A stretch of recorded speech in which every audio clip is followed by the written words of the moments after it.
Hey y'all, Dirty Distaggio here, back on ya with the Dr. Distaggio series on the Darbones account. Part 2 of 3.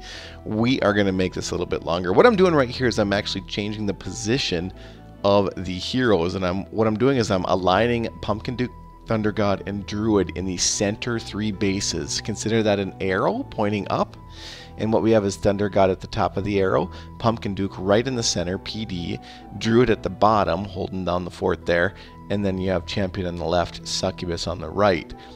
Thunder God, Pumpkin Duke, Druid in the center 3 bases is something that I ran at Town Hall 17 for months, literally 2 months. I had them set up just like this, and that was farming HBM Monster G before I moved to H. So if it can work for me, it can work for Darbones, it can work for you all. That's a great setup here on this Peon Fly base that we're doing. Another thing I did is I'm looking at the Garrison here, and my next goal here is to beat HBM Monster F for the first time. It has not occurred yet on this account. And so I'm trying to get these garrisons to have at least a little help. I want them to help. And when I do a base like this, I put all of the buildings, sort of my meaty buildings, exterior buildings, on the top part of my fly.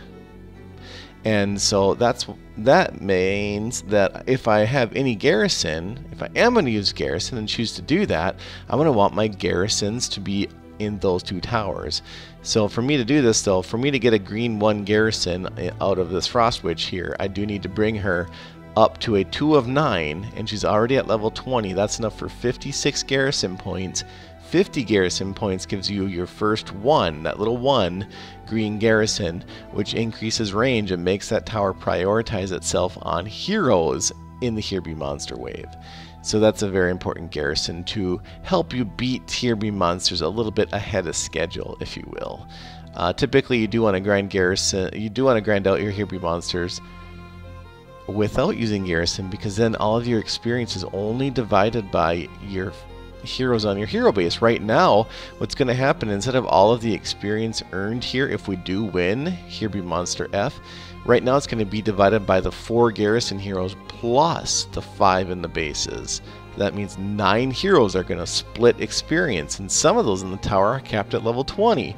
And so we normally don't want to do that, but again, what we're trying to do right here is push this base, push this account to its limits and see how far we can get. Can we beat F? Can we beat G? Can we beat H? Can we beat I? Okay, we can't really do that.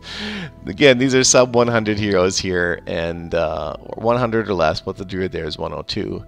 But let's just see what happens here with this base here, this little mini fly. And again, from the last video, part 1, I mentioned this sort of asymmetrical Peon Fly, meaning the bottom wing there is sort of like a deformed, sort of like a mutant, a mutant butterfly design, because one wing is smaller than the other one. And you'll have to count the wall pieces if you don't believe me, but the bottom south wing is a little bit smaller and more narrow. So you can count the walls and you can see that there. There's 4 walls on this one plus the 2 doubles, and there's 5 walls plus the 2 doubles. Here we are in wave F3, and you got your Mecha Men Assault, and they're so slow that they come in last, and by that time our heroes dealt with their heroes, and so we're fine. So wave F4 is popping up next here, and this is the one with a lot of hoochie mamas. That is the Centaurs, right? Level 5 Centaurs. Are those 5 or are they 3?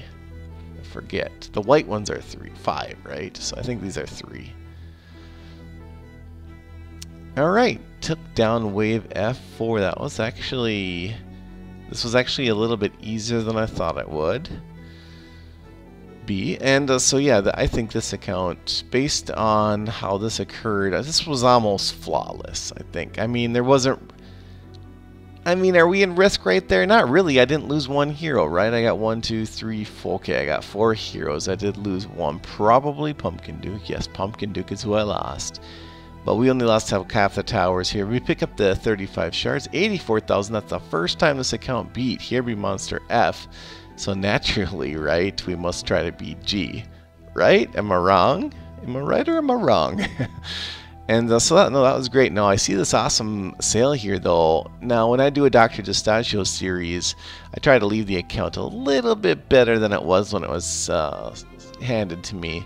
And every now and then, not every time, but just if I feel a need here to do so, I will pop on in and actually purchase gems for the person. So they're letting me use their account, they're trusting me, and they're helping me, right, make videos. And so I return the favor here and buy some gems. And I think I just bought 1,700 worth or so with the sale.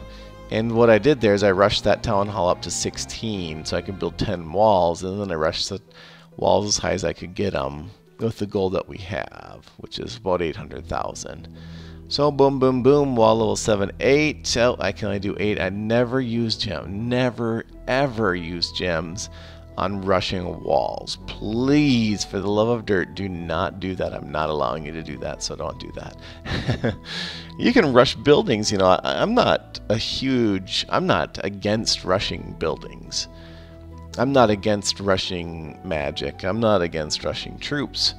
I don't think you need to, but I am against rushing. I'm always against rushing simply to purchase golden mana. You can just raid for that.